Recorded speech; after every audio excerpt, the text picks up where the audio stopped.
Bismillahirrahmanirrahim. Assalamualaikum warahmatullahi wabarakatuh.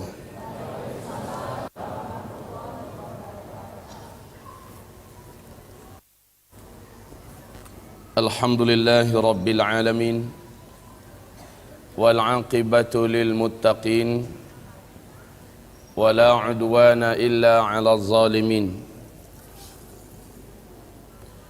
Ashhadu an la ilaha illallah wahdahu la syarika lah, wa ashhadu anna Muhammadan 'abduhu wa rasuluh la nabiyya ba'dah. Qala Allah subhanahu wa ta'ala fi muhkami tanzilih ba'da al-'iyadhi billah minasy syaithanir rajim. Ya ayyuhalladzina amanu taqullaha haqqa tuqatih wa la tamutunna illa wa antum muslimun. Wa qala ya ayyuhan nas ittaqu rabbakumul ladzi khalaqakum min nafsin wahidah wa khalaqa minha zawjaha wa batha minhuma rijalan katsira wa nisaa wattaqullaha alladzi tasaaluna bihi wal arham innallaha kana 'alaikum raqiba. Wa qala ya ayyuhalladzina amanu taqullaha wa qulu qawlan sadida yuslih lakum a'malakum wa yaghfir lakum dhunubakum wa man yuti'illah wa rasulahu faqad faza fawzan 'azima. Allahumma arhamna bil Qur'an. Wa sadaqallahul azim. Wa qala an-nabi sallallahu alaihi wasallam ala inni qad ji'tukum biha bayda'a naqiyyah layluha kanahariha la yazighu anha ba'da dhalika illa halik. Amma ba'du, ibadallah, ma'asyiral muslimin wal muslimat, segala puji dan syukur hanyalah untuk Allah subhanahu wa ta'ala. Salawat dan salam kita untuk kekasih Allah Rasulullah Muhammad Sayyidul Anbiya wal Mursalin sallallahu alaihi wasallam.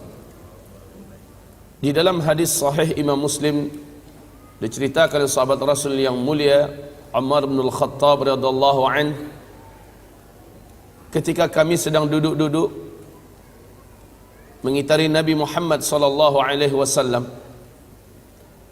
tiba-tiba saja seorang lelaki yang sangat rupawan, wajahnya sangat tampan, baju jubahnya putih bersih, rambutnya hitam ikal dan sangat lebat. Kami satu kota Madinah tidak kenal dengan laki-laki ini. Dengan sangat percaya diri, dia langsung duduk di depan Nabi Muhammad sallallahu alaihi wasallam. Dia adu kedua lututnya dengan kedua lutut Nabi. Kedua telapak tangannya dia letakkan di atas kedua paha Nabi Muhammad sallallahu alaihi wasallam seolah-olah sudah sangat akrab. Langsung bertanya tentang Islam. Nabi menjawab dengan rukun Islam yang 5. Lalu apa kata laki-laki ini? Bagus, jawaban engkau benar. Kami heran, kata Umar. Dia yang datang, dia yang bertanya, saat dijawab dia yang membenarkan jawaban Nabi. Kemudian dia bertanya tentang iman, dijawab oleh Rasulullah dengan rukun iman yang 6. Sekali lagi dia berkata, tepat. Ini juga jawabannya bagus, betul. Kemudian dia bertanya tentang ihsan, dijawab oleh Rasulullah, an ta'budallah ka'annaka tarah, fa in lam takun tarah fa innahu yarak. Langsung dia bertanya, mata sa'ah, hai Muhammad, kapan kiamat? Tanggalnya, bulannya, tahunnya kapan? Engkau telah sampaikan secara pasti kiamat sangat-sangat dekat. Kami ingin tahu kapan waktunya. Nabi menjawab, mal mas'ulu anha bi'a'lama minas sa'il. Minta maaf, untuk pertanyaan yang ini, orang yang ditanya tidaklah lebih tahu dari apa yang ditanya dibandingkan dengan orang yang bertanya. Maksudnya ente lebih tahu, adapun saya memang benar-benar tidak tahu. Ini adab Nabi. Jangan sok tahu kalau memang tidak tahu. Kemudian ini juga keputusan dari langit bahwa tidak ada satu pun selain Allah yang tahu. Bahkan malaikat Jibril sekalipun tidak tahu. Yas'alunaka 'anis sa'ah ayyana mursaha fima anta min dzikraha ila rabbika muntahaha.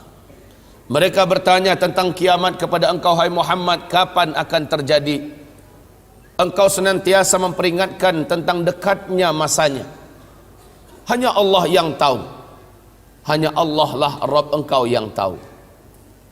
Dengan ini sepakat seluruh ulama Ahlus Sunnah wal Jamaah menyatakan sebagai akidah Ahlus Sunnah wal Jamaah, tidak ada satupun makhluk di bumi ini yang tahu kapan kiamat terjadi, maka tidak ada ramalan kiamat. Ini yang pertama, tidak ada ramalan kiamat. Kalau ada yang berani mengatakan kiamat terjadi pada tanggal anu, bulan anu, tahun anu, maka pastikan bahwa yang bersangkutan pendusta. Sehebat apapun dia, sekeramat apapun dia, hafiz Al-Quran dengan sempurna, seluruh hadis Nabi dalam kepalanya, seluruh kitab-kitab kuning, kitab-kitab gundul hafal oleh dia, tidak ketulungan, kalah Zakir Naik hebat oleh dia. Apabila dia berbicara sampai petir keluar dari mulutnya, jenggotnya dari sini sampai ke Jakarta panjangnya, anggaplah begitu. Lalu dia berani mengatakan kiamat terjadi pada tanggal anu, bulan anu, tahun anu, wajib kita mendustakan. Tidak ada ramalan kiamat. Ini dulu yang pertama. Kemudian laki-laki ini bertanya lagi kepada Nabi Muhammad, akhbirni an amaratiha, ceritakan kepada saya tanda-tanda kiamat itu apa? Tanda-tanda bahwa kiamat sudah sangat dekat terjadi apa? Maka Nabi berkata, nah kalau ini pertanyaan kamu, ini gue banget ini, saya bisa jawab. Antalidal amatu rabataha wa antaral hufatal uratal alah ri'a asyah yatatawaluna fil bunyan. Selepas Nabi menjawab, laki-laki ini berdiri langsung pergi. Dicolek Umar oleh Nabi. Umar, ente tahu itu orang siapa? Enggak ya Rasulullah. Segera pergi susul dia, tangkap, bawa tangannya, dudukkan di sini. Giliran kita mau tanya dia siapa. Siap ya Rasul. Tahu ajalah Umar, lelaki yang terkenal dengan ketangkasan fisik, besarnya tubuh, cerdas luar biasa. Umar segera berdiri, langkahnya yang hampir 2 kali lipat langkah sahabat, menyusul keluar. Kata para sahabat dalam kitab sirah, kalau Umar naik di atas kuda perang, kuda dewasa perang, lalu kedua kakinya enggak diletakkan di atas besi yang ada tempat peletakan kaki itu, kudanya jalan, kedua kaki Umar gelayutan, maka akan membuat 2 garis di jalan, saking tingginya Umar. Umar jalan dengan sigap keluar, udah nggak ada tuh laki-laki. Ya Rasulullah, he's gone. Dia sudah pergi, nggak kemana, hilang aja ya Rasul. Maka kata Rasulullah, innahu Jibril, itu adalah malaikat Jibril, atakum liyu'allimakum dinakum. Dia datang kemari ngajarin ente semua tentang isi agama ini. Oke, kita lihat jawaban Nabi tentang tanda sangat dekatnya kiamat. Apa kata beliau? Antalidal amatu rabataha wa antaral hufatal uratal alata ri'a asyah yatatawaluna fil bunyan. Jika engkau menemukan satu zaman, orang yang hidup pada zaman itu sebelumnya mereka kere-kere, miskin-miskin, penggembala ternak, saking miskinnya mereka tidak mampu membeli sendal, membeli sepatu untuk membungkusi kaki, telanjang kaki dan telanjang dada. Yatatawaluna fil bunyan, tiba-tiba saja mereka menjadi kaya raya dan berkuasa, Lalu mereka berlomba-lomba serta berbangga-bangga membangun gedung-gedung yang tinggi. Jika zaman itu sudah engkau temukan, maka jarak masa antara engkau dengan terjadinya kiamat sudah sangat dekat. Ini hadis sahih Muslim. Di dalam hadis Imam Ahmad, Abu Hurairah bertanya kepada Rasulullah, "Ya Rasulullah, siapakah yang engkau maksud? Miskin, penggembala ternak, tidak beralas kaki, bertelanjang dada, tiba-tiba mereka menjadi kaya raya dan berkuasa. Lalu mereka berlomba-lomba membangun gedung-gedung yang tinggi. Siapakah yang engkau maksud ya Rasul?" Jawaban Rasulullah, "Humul Arab." Mereka adalah bangsa Arab. Mari kita lihat realita. Dulu Jazirah Arab satu saja namanya, Jazirah Arab. Negeri yang gersang tandus gurun Sahara yang luas, tidak punya harapan dan tak punya masa depan. Miskin. Dagang kecil-kecilan, juga ada usaha bertani dan beternak semampunya. Miskin. Tapi saat minyak bumi ditemukan, mereka langsung berubah 180 derajat. Berubah menjadi negara petrodolar yang sangat melimpah kekayaan dan hartanya. Mereka mendirikan negara sendiri-sendiri, pecah dari Jazirah Arab menjadi 7 negara: Arab Saudi, Kuwait, Bahrain, Qatar, Uni Emirat Arab, Oman, dan Yemen. Lihat, Jazirah Arab yang dulu miskin, hari ini menjadi negara petrodolar, sudah berlomba-lomba membangun gedung-gedung yang tinggi. Lihat saja yang terdekat dengan kita, Makkah Al-Mukarramah. Apa yang dibangun oleh kerajaan Arab Saudi di sekitar Masjidil Haram, Masya Allah. Gedung-gedung tinggi, bukit-bukit sekitar Masjidil Haram diratakan dengan tanah, lalu diganti dengan gedung-gedung super mewah mencakar langit yang membuat terbelalak seluruh mata-mata yang ada di dunia. Lebih tinggi daripada bukit-bukit yang ada. Ka'bah hanya satu titik hitam di bawah selangkangan Tower Zamzam yang sangat perkasa. Lihat sekitar Masjid Nabawi, hotel-hotel bintang 5 dibangun seperti akan menenggelamkan Masjid Nabawi. Lemes Masjid Nabawi di tengah-tengah hotel-hotel tinggi yang besar. Madinah Al-Munawwarah berubah menjadi kota yang menakjubkan. Pergilah ke Riyadh, kita akan lupa kalau kita sedang ada di negeri Arab, karena kota itu telah disulap menjadi kota metropolitan ala Eropa dengan gedung-gedung tinggi pencakar langitnya. Silahkan datang ke Taif, negeri tandus penuh dengan bebatuan dan cadas bukit-bukit. Apa yang dibuat di Taif sekarang disulap kaum muslimin. Silakan lihat ke Jeddah, pusat perdagangan Timur Tengah di Jeddah hari ini. Ya Allah, ya Rab, seperti di Eropa hamba-hamba Allah. Sekarang kita lihat kepada negeri Arab lainnya, Kuwait. Ada yang punya rezeki, mampirlah, lihat kota besar Kuwait. Ya Rab, minder kota-kota yang ada di Eropa bila melihat kemajuan pembangunan yang ada di Kuwait. Abu Dhabi, ibu kotanya Qatar. Subhanallah, berbagai macam jenis dan model gedung-gedung terbaru bermunculan di sana, saling berlomba mana yang paling tinggi. Lihat Dubai, ibu kota Uni Emirat Arab, kebanggaan dunia pada hari ini. Bahkan gedung tertinggi di dunia adanya di Dubai. Gedung tertinggi di dunia hari ini adanya di Dubai, namanya Burj Khalifah, tingginya 828 meter. Apakah perlombaan membangun gedung yang tinggi dah selesai di Arab? Tidak. Saat ini sedang berlangsung tahun yang ke-6 pembangunan gedung yang direncanakan mengalahkan gedung tertinggi di dunia yang ada di Dubai. Di mana? Di Jeddah, di tepi Laut Merah. Gedung ini disebut dan dinamakan dengan Kingdom Tower. Ketinggiannya 1,2 kilometer. Diperkirakan selesai tahun 2018 paling cepat. menghabiskan dana 140 triliun, dipegang oleh Pangeran Al-Walid bin Talal. Masya Allah. Yatatawaluna fil bunyan.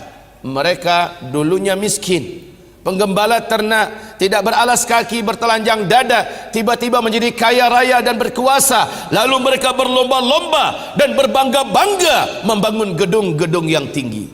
Jika zaman itu sudah engkau temukan, kata Rasulullah, maka jarak masa antara engkau dengan terjadinya kiamat sudah sangat-sangat dekat.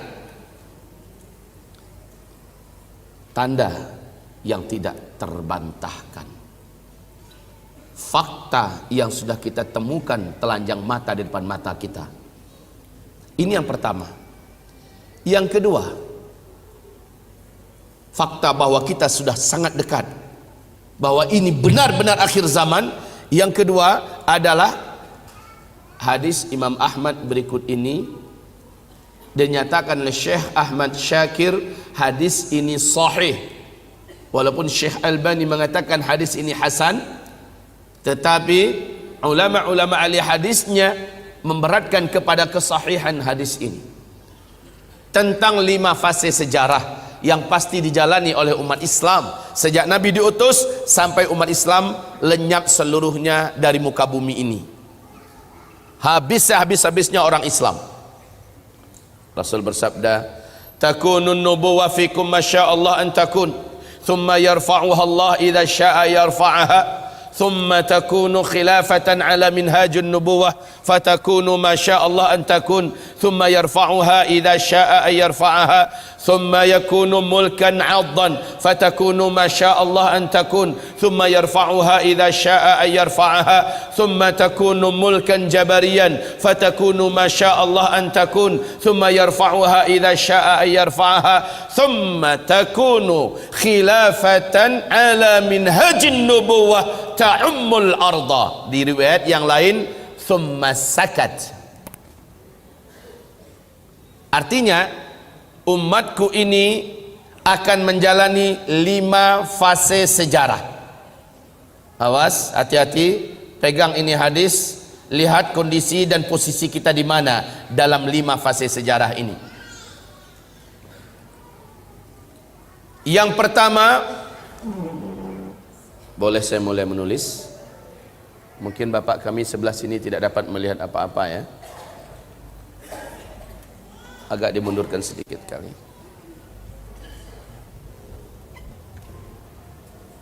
Cukup. Yang pertama kata Rasulullah, umatku akan menjalani fase kenabian.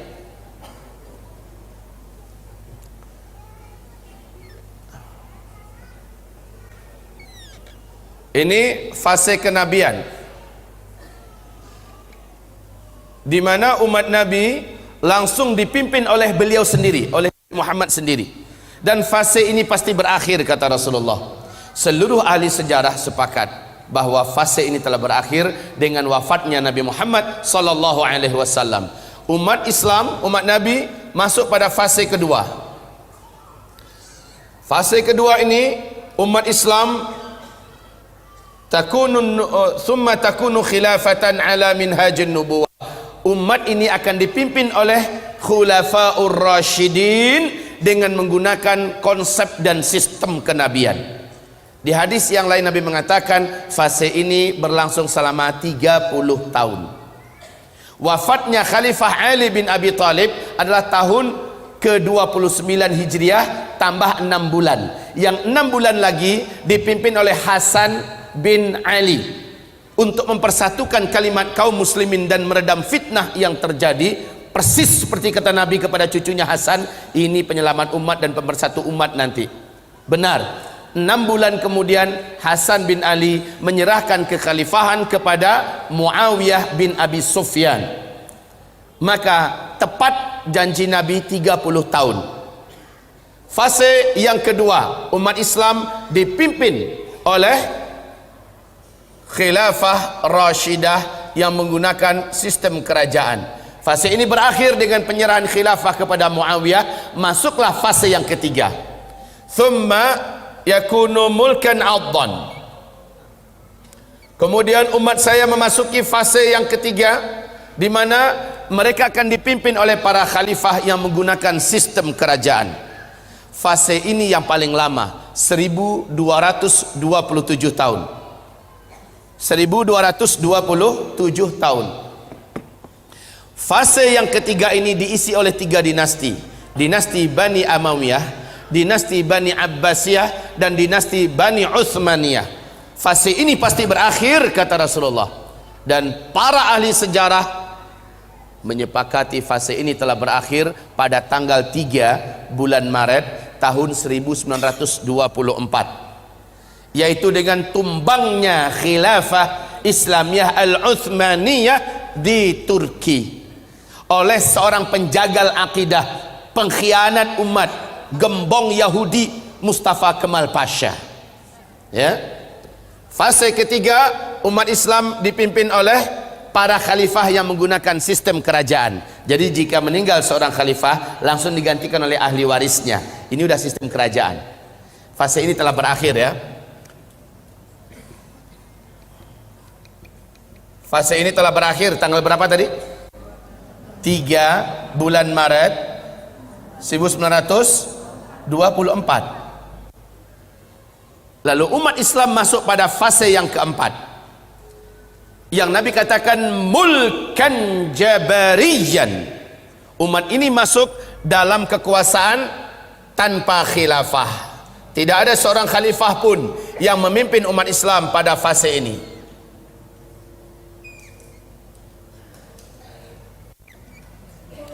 Tidak ada seorang khalifah pun yang memimpin umat Islam. Ini adalah fase kekosongan khilafah, yang diterjemahkan ke dalam bahasa Indonesia mulkan jabarian, yaitu fase kediktatoran.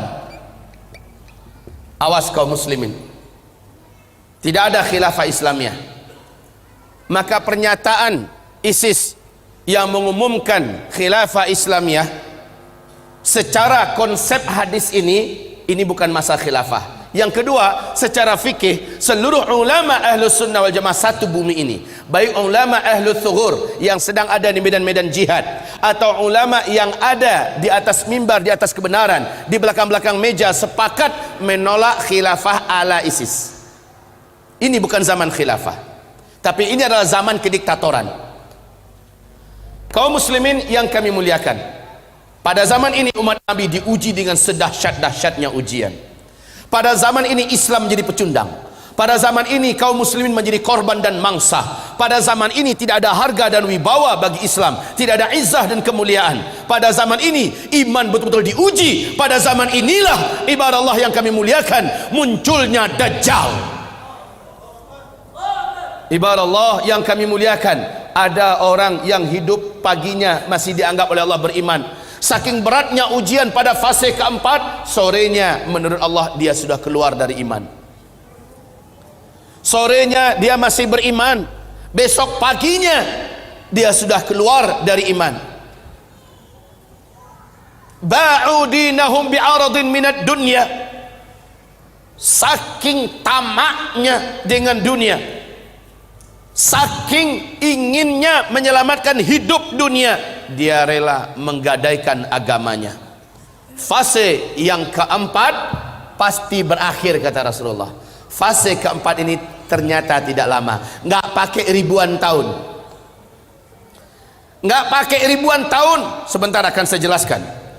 Fase ini pasti berakhir. Lalu umat ini akan masuk pada fase penutup. Umat ini masuk pada fase penutup, di mana Rasulullah mengatakan bisyarahnya bahwa kalian akan kembali memimpin seluruh dunia. Khilafah akan kembali tegak. Khilafah Islamiyah akan kembali tegak. Kaum muslimin, hamba-hamba Allah sekalian yang kami muliakan, janji Allah bahwa dunia akan kembali dipimpin oleh umat Islam ada dalam Al-Quran. Surat An-Nur ayat 55. Surat An-Nur ayat 55. Allah menjanjikan pada akhirnya umat Islam akan kembali memimpin dunia. Inilah dia fase khilafah ala minhajin nubuwah. tegak kembali khilafah. Siapa yang menjadi khalifah ketika ini? Jelas orangnya, keturunan kandung Nabi Muhammad, ahlul bait beliau yang mulia yang suci, Muhammad bin Abdullah yang bergelarkan Al-Mahdi, yang bergelarkan Al-Mahdi. Rasul bersabda, Al-Mahdi sejak menjadi khalifah di masa-masa fase kelima ini, beliau hanya hidup selama 7 tahun saja, lalu beliau meninggal dunia. Setelah Al-Mahdi meninggal dunia, kekhalifahan dilanjutkan setahun atau 2 tahun lagi kata Rasulullah oleh Al-Qahtani. Pelanjutnya adalah Al-Qahtani. Dan kata beliau, Al-Qahtani ini sama adilnya dengan Al-Mahdi, sama bijaksananya, sama arifnya, sama mulia akhlaknya, sama taatnya dalam beribadah. Al-Qahtani juga meninggal dunia serentak dengan seluruh umat Nabi yang hidup di muka bumi ini, serentak meninggal dunia dalam kejadian tanda besar kiamat yang ke-7. Inilah penutup fase yang kelima, ya, di mana serentak seluruh orang-orang beriman meninggal dunia, diwafatkan oleh Allah Subhanahu wa taala. Apa yang terjadi? Tanda besar kiamat yang ke-7 itu apa? Sebentar lagi saya akan sampaikan. Intinya kaum muslimin yang kami muliakan, inilah 5 fase.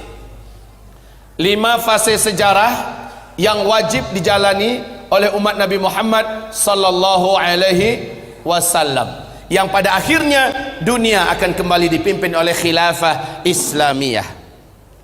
Mungkin saudaraku bapak mengenal dengan baik apa yang disebut dengan CIA. Siapa Pak? Intelijen Amerika Serikat.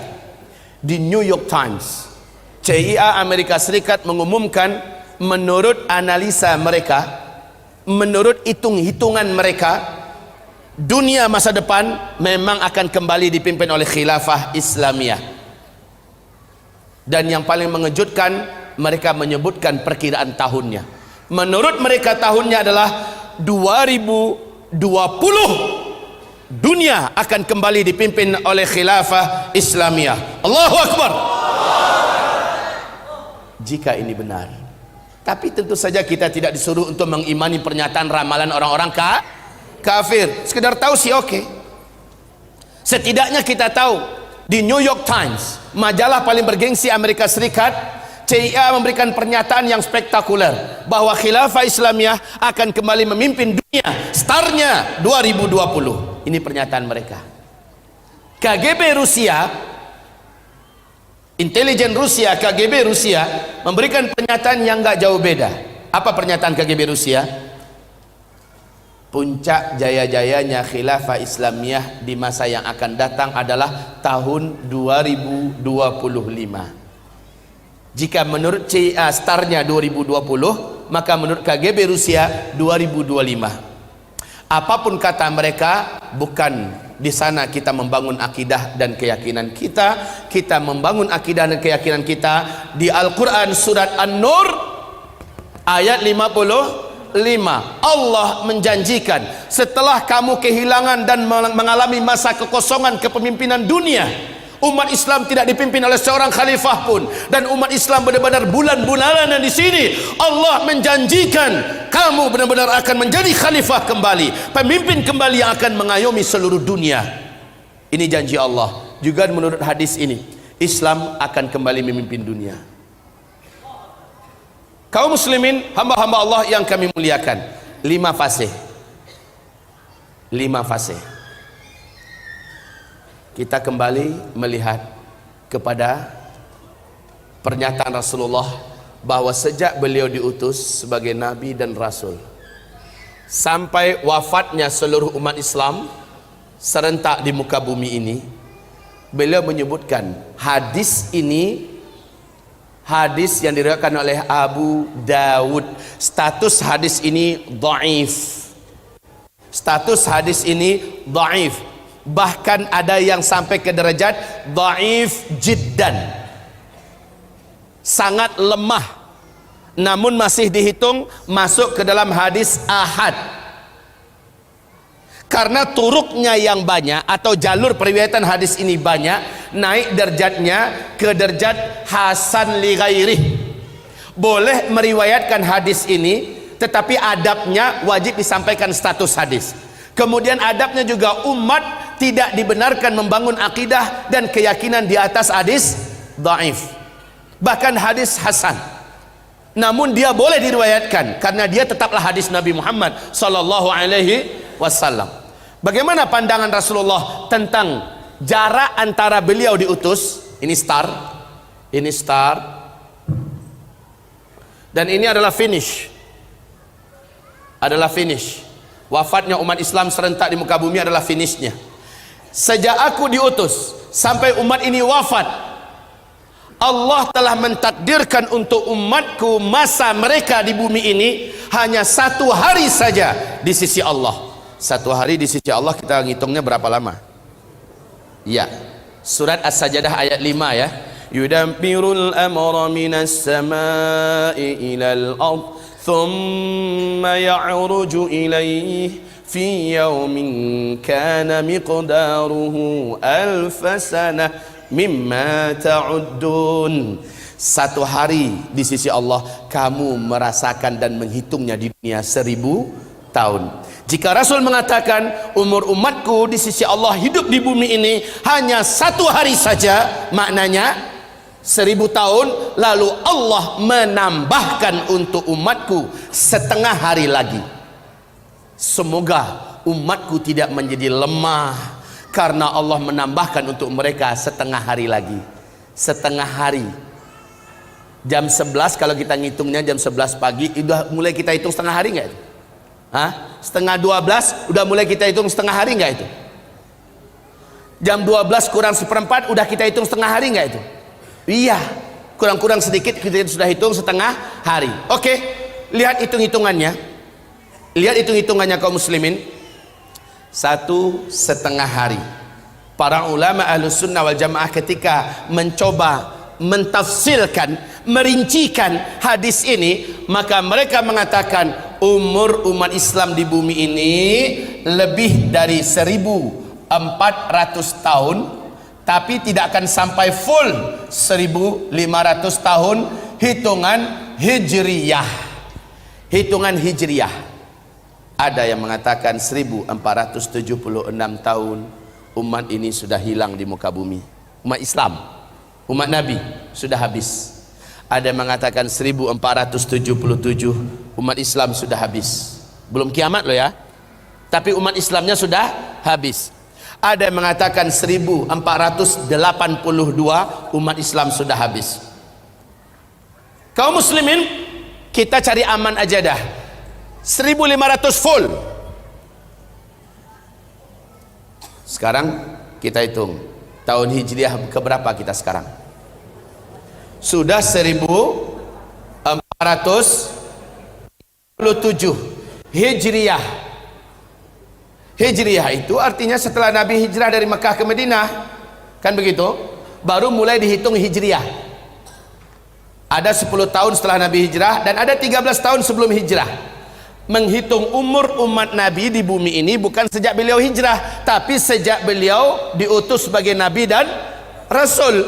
Maknanya ada 13 tahun yang belum dimasukkan kemari. Paham? Tambahkan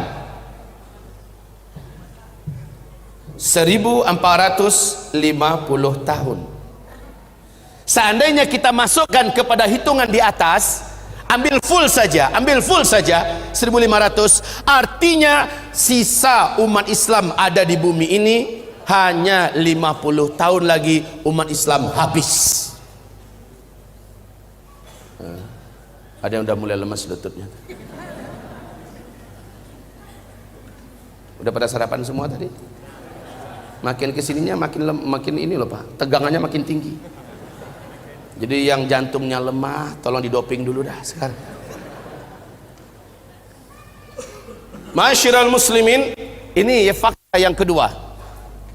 Kita tidak membina tentu saja akidah dan keyakinan kita di atas hadis dhaif, tapi mengetahuinya dan adabnya satu lagi, hadis dhaif. Jika ia sudah terjadi, maka wajib membenarkan hadis itu seperti kita membenarkan hadis mutawatir, hadis sahih. Ibarat yang kami muliakan. Taib. Selanjutnya, pembicaraan kita yang ketiga. Rasulullah bersabda, tidak akan terjadi kiamat sampai muncul 10 tanda besar kiamat. Sebelum 10 tanda besar kiamat ini muncul, maka tidak ada kiamat. Tapi kata Rasulullah, apabila yang pertama sudah muncul, yang kedua langsung menyusul dengan sangat cepat, nggak pakai lama. Harazatun manzumatun fi silk, yuqta'u silkun yatba'u ba'daha ba'da. Hadis ini diriwayatkan oleh Imam Ahmad At-Tirmidzi. Hadis ini dinyatakan sahih menurut syarat Imam Muslim dan Imam Bukhari. Ibarat 10 tanda besar kiamat itu harazatun manzumatun fi silk, seperti 10 butir-butir marjan. Nah, satu butir itu Pak, di tengah-tengahnya ada ruangan kosong yang dapat dimasukkan tali, ya.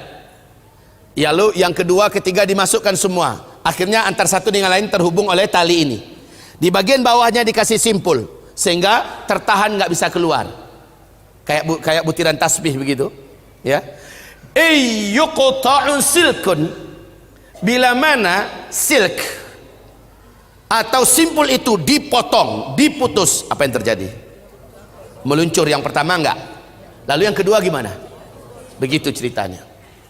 Yuqta'u silkun, saat mana simpul itu dipotong, keluarlah satu butiran pertama. Yang kedua langsung menyusul dengan cepat. Yang ketiga lagi lebih cepat dari tadi. Yang keempat, kelima, keenam, dan ketujuh seterusnya.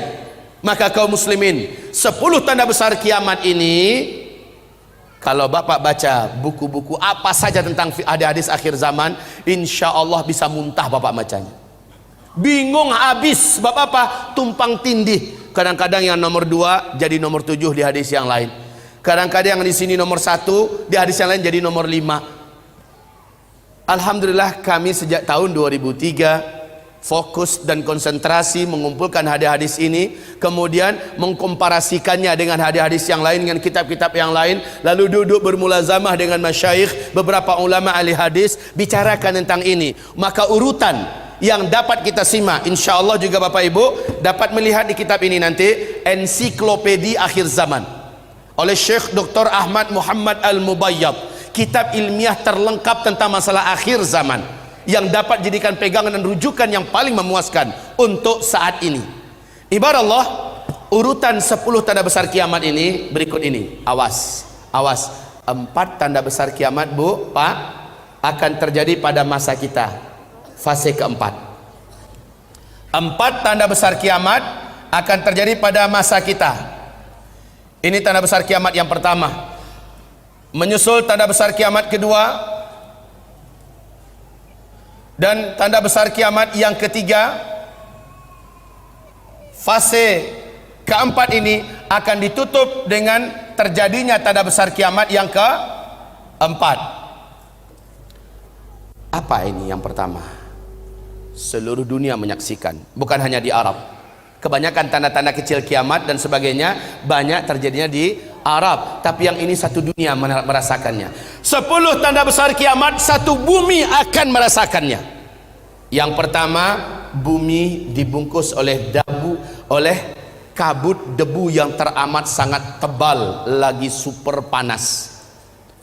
Debunya sangatlah tebal, bercampur dengan asap yang beracun.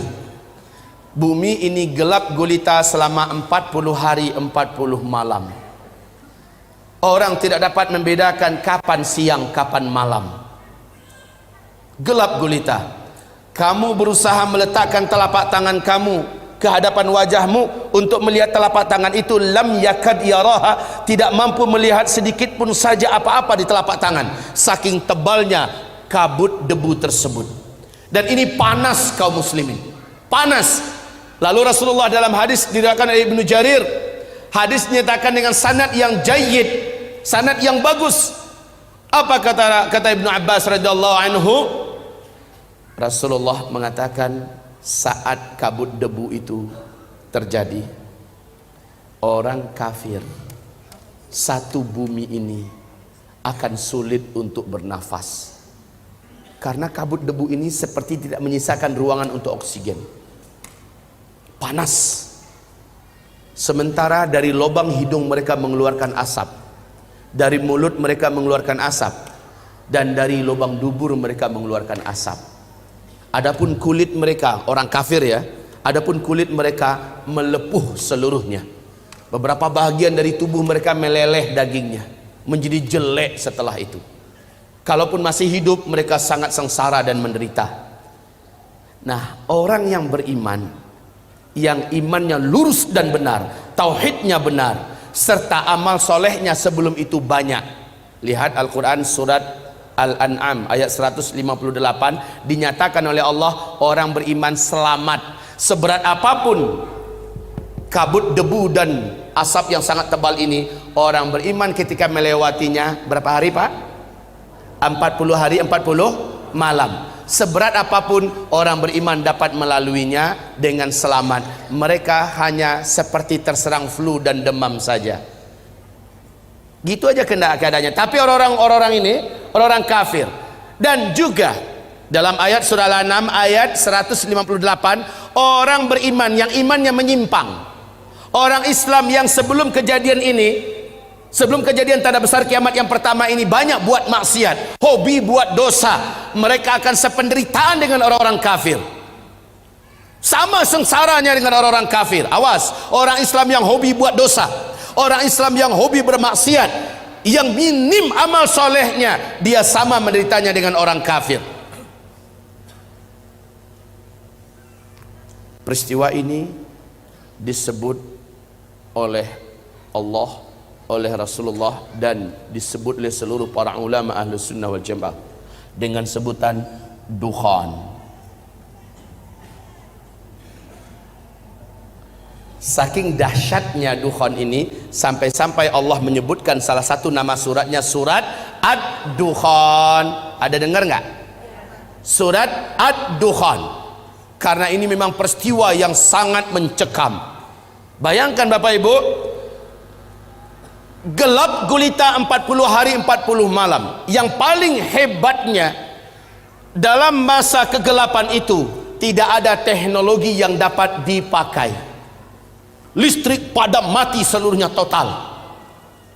Makanan andalan kita yang ada di kulkas gimana? Simpanan-simpanan kita seluruhnya membusuk. Ad-Dukhan selama 40 hari 40 malam. Sahabat-sahabat bertanya, ya Rasulullah, bagaimana cara kami membedakan waktu-waktu salat, bahwa salat zuhur dah masuk, asar dah masuk, gimana? Kamu kira-kira saja, kata Rasulullah. Ini kira-kira dah masuk asar dah nih. Ini kira-kira, mau ngelihat jam ya nggak bisa lagi. Gelap gulita pada masa dukhan. Bapak Ibu yang kami muliakan, masa dukhan ini apa penyebabnya? Penyebabnya itulah simpul yang akan kami jelaskan nanti. Dekatkah masanya? Sebentar, sabar, kan gak kemana-mana kan? InsyaAllah. Nah, selepas dukhan 40 hari 40 malam, selepas dukhan 40 hari 40 malam, ketika matahari sudah mulai nampak, debu yang tebal itu sudah mulai menyingsing, pemandangan yang Bapak Ibu saksikan di bumi ini adalah banyaknya mayat-mayat bergelimpangan. Mayat burung, mayat anjing, mayat kucing, hewan ternak, orang-orang juga manusia-manusia yang tidak mampu bertahan pada mati bergelimpangan. Bumi menjadi busuk. Setelah itu terjadi perubahan iklim yang sangat ekstrim. Panas yang sangat luar biasa, kemarau di seluruh dunia. Inilah dia tanda-tanda besar kiamat yang kedua akan terjadi. Keluarnya Dajjal. Keluarnya Dajjal.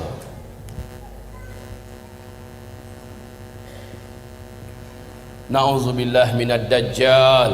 Na'udzubillah minad Dajjal. Menjelang Dajjal keluar, sabda Rasulullah, akan ada tahun-tahun kemarau yang sangat berat. 3 tahun menjelang Dajjal keluar. Tahun pertamanya sepertiga air dari langit Allah tahan, bukan hanya untuk di Arab. Kalau Arab sekarang lagi lebat-lebatnya hujan Pak. Sekarang ini saya baru dapat kiriman gambar dari sahabat saya yang ada di Mekah. Subhanallah, Masya Allah, sekarang hujan lagi lebat-lebatnya, kata beliau kemarin, baru 2 hari yang lalu. Ibarat Allah yang kami muliakan, bagaimana satu bumi hujan tidak turun sepertiga dari airnya. Satu bumi, tanam-tanaman, tumbuh-tumbuhan dan hewan ternak yang dapat dimakan mati bergelimpangan. Terjadilah kekurangan pakan di bumi. Kelaparan global merata di mana-mana. Kalau hanya satu Cina yang mengalami kelaparan, mungkin Indonesia bisa tolong, mungkin Thailand bisa tolong. Tapi ini satu bumi serentak. Orang sudah mulai kalap, hidup sudah kelihatan gelap, dunia seperti sempit. Kelaparan satu bumi. Orang berharap mudah-mudahan tahun kedua, tahun besok nggak kayak gitu. Ternyata kata Rasulullah, tahun kedua menjelang Dajjal keluar, 2/3 air dari langit Allah tahan, 2/3 tanam-tanaman di muka bumi dan hewan ternak yang dapat dimakan Allah biarkan mati. 2 kali lipat keadaannya, lebih parah daripada tahun sebelumnya. Ya Allah ya Rabbi, disinilah manusia banyak berputus asa. Akhirnya dalam hadis Sahih Bukhari di kitab Al-Adabul Mufrad, Rasulullah berkata, tidak akan terjadi kiamat sampai tetangga tega mendatangi tetangganya yang lain, lalu berusaha merebut makanan yang ada di tangan tetangganya dan membunuh tetangga itu. Saking laparnya, orang sudah hilang akal warasnya, kecuali orang-orang yang beriman, orang-orang yang sudah ada mental akhlak mulianya dan paham perkara ini. Saking beratnya keadaan itu, kata Rasulullah, banyak orang yang pergi ke atas tempat yang tinggi dan menjatuhkan dirinya. Banyak yang menghantamkan belati dan pisau ke tubuhnya. Saking beratnya keadaan, orang yang beriman yang melewati kuburan dan berkata, alangkah enaknya yang tinggal di dalam tanah itu, kalaulah saya di posisi dia. Saking beratnya keadaan. Ibarat Allah yang kami muliakan, inilah tahun kedua, tahun ketiga, di mana tahun itu Dajjal keluar, sama sekali air dari langit tidak lagi ada yang turun. Dan tanam-tanaman satu bumi ini mati, seluruh hewan ternak mati, kecuali beberapa binatang berkuku yang Allah biarkan tetap hidup. Dalam keyakinan kami, kuda salah satu di antara binatang yang Allah pertahankan untuk hidup, onta, ya, beberapa binatang berkuku lainnya. Selebihnya mati. Inilah puncak. Para sahabat bertanya, ya Rasulullah, jika itu kami temukan di mana Dajjal akan keluar, makanan tidak ada, bagaimanakah kami dapat bertahan hidup? Jawaban Nabi ketika itu adalah, makan minum kamu adalah zikir. Subhanallah walhamdulillah wa la ilaha illallah wallahu akbar.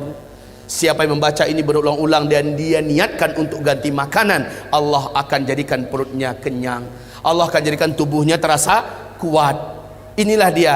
Nggak akan mungkin bisa ke tingkat keyakinan itu kalau sebelumnya akidah dan imannya tidak dibenarkan, amalnya diasah dan rajin berzikir, rajin baca Quran. Nggak akan mungkin sampai ke tingkat itu kalau dia orang awam yang malas ngaji. Ibarat Allah yang kami muliakan. Jadi ketika Dajjal keluar, memang udah dinanti-nantikan, sebab isu langsung menyebar ke seluruh dunia bahwa saatnya sang penyelamat keluar, Dajjal. Tapi orang beriman kayak kita-kita yang sudah tahu perkara ini, mungkin siap menggadaikan hidup, siap mati asal iman selamat. Sebab kata Rasulullah, jangan pernah kamu berjumpa dengan Dajjal. Siapapun yang berjumpa dengan Dajjal, sekuat apapun imannya, pasti iman itu akan hilang. Dajjal itu bergelarkan Al-Masih, sang penghapus. Siapa yang berjumpa dengannya akan hapus imannya, akan menguap imannya. Kaum muslimin, kata Rasulullah, nanti akan ada seorang lelaki yang sangat percaya diri bahwa imannya tidak mungkin berubah jika ia berjumpa dengan Dajjal. Ketika ia keluar dan bertemu dengan Dajjal, saat itu langsung hilang imannya dan dia sujud menyembah Dajjal. Sampai mati dia tidak pernah lagi beriman kepada Allah. Jangan pernah mimpi untuk berjumpa dengan Dajjal. Jangan pernah mimpi untuk minta tanda tangan Dajjal, mau berfoto bareng Dajjal. Hilang imannya.